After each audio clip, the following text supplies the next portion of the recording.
Ano bang sinasabi sa'yo? Maitim po. Maitim. Sa palagay mo, kaya ka sinabihan ng ganun dahil sa pagiging aita mo. Pero ang sabi ni Kuya Benji, anak, maitim ka pero maganda ka, ha? Yun ang isasagot mo.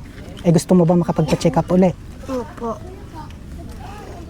Sana po, tulungan niyo po ako sa kalagayan ko po. Para po makagamot na po, magpa-check up po uli. Para po makabili po uli po ng gamot.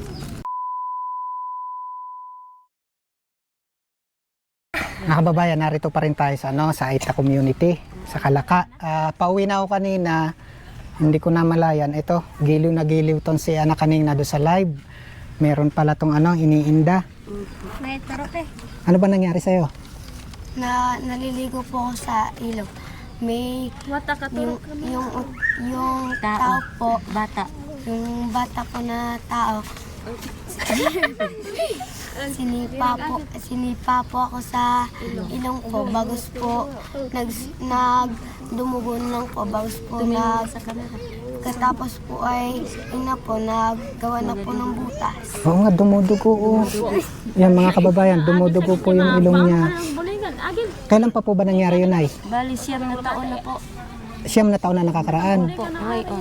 Doon sa loob ng 9 na taon na yun, palaging ganyan ang sitwasyon? Po, gayan po, dumudugo lalo kapag naiinitan siya o nakakabuhat siya ng mabigat. Pag nasasanggi po, Pag nasasagi. pag nasasagi siya, usap po na dugo. Oo. Malaki po ang bayan. Patingin nga anak, patingin. Tingnan mo po. Napatingnan na po ba ito sa doktor? Napatingnan na po namin yun. Binigyan po, Kuya, dikit ikaw. Ikaw yung tatay. Magpaluwanan. binigyan na po kami ng gamot. Kaso po, mahal po yung gamot kaya hindi naman masyado nabili. Hindi nabili. Tumigil po yung pag-iinom niya ng gamot. Magkano bang halaga yung gamot noon? Bakit po, 200 niya ito, isang ano po yun. 200 pesos yung gamot. Kailan po siya huling ipina-check up? Matagal na po, baka po may 3 buwan na po, 4. Kalahating taon na po. Kasi ito talaga, mga kababayan, kanina giliw na giliw siya eh. Ano nga pangalan mo anak? Mayet. Ilang taon ka na nga? 11. Kasi talagang ano po, hindi ko lang po talaga ito masyadong ma-focus. May parang butas Tapos yung, po yung kabila po. oo, lampasan yung ilong. Ito na po.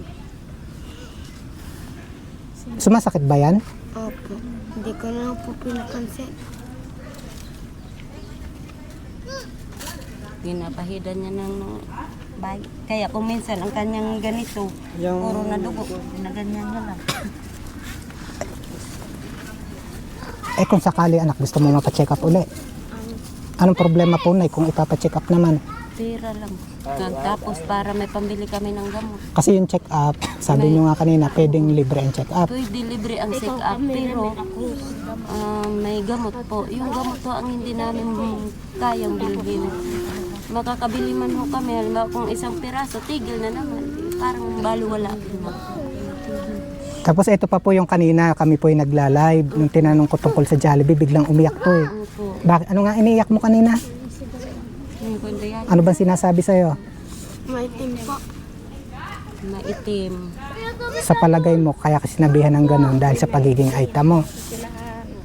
Pero ang sabi ni Kuya Benji, anak, maitim ka pero maganda ka, ha? Yun ang isasagot mo. Eh gusto mo ba makapagpa-check up uli? Opo.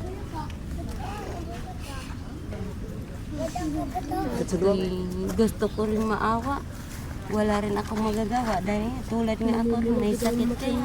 May pa-check up kaya lang, wala pong pambiling gamot. Wala. Sabi po sa amin yung pinacheck up po namin. Kailangan po operahan yung ibang, yung binigyan po siya ng laman ng Para masarahan. Oo, sa sarap po. Eh wala naman po kaming pera para Malaki, mahal yata ang bigyan lang bayad. po. Isa po po tara. Kasi Nay, kung totoo, yun naman po, kung sakaling maoperahan, lalo public hospital, meron naman kuyang mga pwedeng lapitan, yung mga tulad ng mga malasakit center, kaya lang hindi talaga pwedeng wala rin ng pera. Kasi katulad nga nung sinasabi nyo, yung gamot, Hindi mabibili. o anak, yan, may nanonood sa'yo ngayon. Kung halimbawang gusto mong humingi ng tulong sa kanila, kausapin mo anak sila ngayon. Sana po tulungan niyo po ako sa kalagayan ko po. Para mapabulong kayo. Para po magamot na po, mapacheck up po ulit. Para po makabili po ulit po ng gamot. Operahan.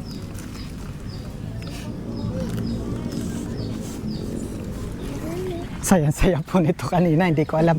May pinagdaraanan po pala yung At bata. saka isa pa, parang nakuan sila sa, ito sa nangyari sa amin na bigla lang kami papaalisin. Pero awa naman ng Diyos, mayroon nga ho sa amin talaga nagkuhan na doon na lang sa kabila. Yan yung parang po sa panoy litong-lito sila. Oras na pag-aaral o hindi na. Hindi yung ang mga pumapasok ng problema. Siyempre, kahit sa sinong tao, papaalisin na walang malilipatan, ay sadyang mahirap. Kaya ho, kahit ang mga batang nag-aaral, oras na nakapokus sa pag-aaral, hindi na. Dahil sa aming problema ngayon. Ito po yung bata kaninang ano eh. Anong ulam mo sa school? Kasi po, Asin lang at kanin ang dala nyo pag pumapasok? Anong nararamdaman mo pag nakikita mo sa mga kaklase mo na ano? naiingit po. Ano bang ulam nila? Sarap po. Eh bakit pumapasok ka pa rin kahit na asin lang ang ulam? Para po makatapos po. Para? Para po matulungan ko po ang pamilya ko po. Mga magulang ko po. Pag naiiyak ka? Ha?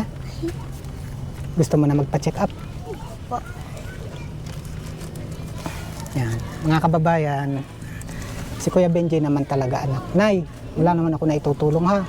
Na mga kababayan natin. Bahala na po kayo kay, ano nga pangalan mo? Mayit. Kay Mayet. Kayo na po bahala kay Mayet mga kababayan kasi hindi ko lang po talaga mai-focus ng ganun sa video. Pero talagang butas po. Lampasan ano? Lampasan po yung ano sa loob ng ilong. Ito nga po, yan. May dugo Parang po ito malambot ngayon. natin na ito, sir. Yan talaga ang bukas sa loob. Basta, try ko ano, kung ako'y may panggas pa makakauwi. Oh, baka magtulak ka na rin mamaya, sir. Pansamantala, kuya dito ka. Siya po yung tatay. Anak, pansamantala ito. I-try na, baka sakaling ito makapagpa-check up na nanay ha. Yan. Ito po ay ano, galing kay Ma'am Charity. Maraming salamat Binawas ko kay po Ma'am dun sa Charity. panggasolina ni Ma'am Charity. Anak ha, baka sakali Check up na po. makapagpa-check up. Tapos, pray tayo. Sana dun sa makakapanood ng video, may makatulong pa rin para tuloy-tuloy ha.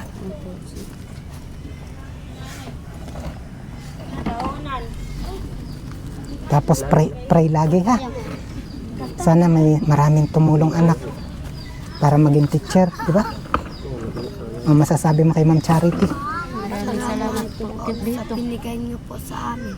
Dito, ito din, pakita mo. Salamat po sa binigay niyo po sa akin po pambili ko po to sa gamot po at sa pa-check up ko po. Sana may makatulong pa rin. Ha? Opo. O, pray tayo para kay ano ha? Ano ang pangalan mo? Kay Mayet. O, pray tayo kay Mayet, para kay Mayet ha. Yan, kuya, kayo na muna ang bahala. Pasensya na, talagang ano, hopefully maraming makatulong pa rin kay Mayet. Ha? Yan. Again, mga kababayan, kayo na po yung bahala. Hindi ko po akalain. Ang saya-saya natin kanina, di ba? Kantahan pa tayo ng kantahan doon, pero ito palang batang ito, yan, may pinagdaraanan. Kaya yun, please po mga kababayan, para higit po tayo makatulong sa ating mga kababayan, and this time para matulungan po natin mga kapatid po natin katutubong Aita, and this time for Mayet, para matulungan po natin siya sa kanyang kalagayan. Please share this video po. Sikap iyan bukas, sir. Para makabili siya ng kuwan. Dahil kung minsan talagang kuwan ang dugo niya, kaya kung minsan ang damit niya dito, talagang puro dugo. Sabi ko, nak, magbihis ka doon, nay. Kapag magbihis ako, wala naman ako, gagayan lang siya ng gagayan. Pag napasok po siya. Pag Pag napasok- sinawin sa hapon, ang uniform niya, puro Ilan taon na nga ganon? Siyam. May 9 na taon na. Eh, anong edad ka ngayon?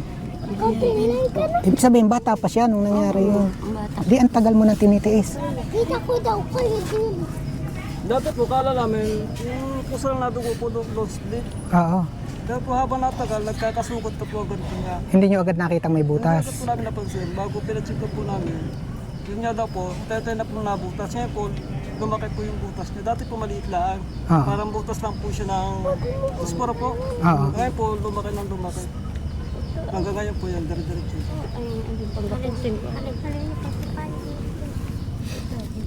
Pray lang ha. Sana may makatulong sa atin.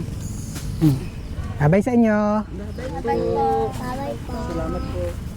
Maraming salamat po dito, sir, para makasikap ng aking apo bukas at makabili na ng gamot para sa kanyang kirot ng ilong at magtigil na yung dugo. Ako'y awang-awa, wala rin akong magagawa.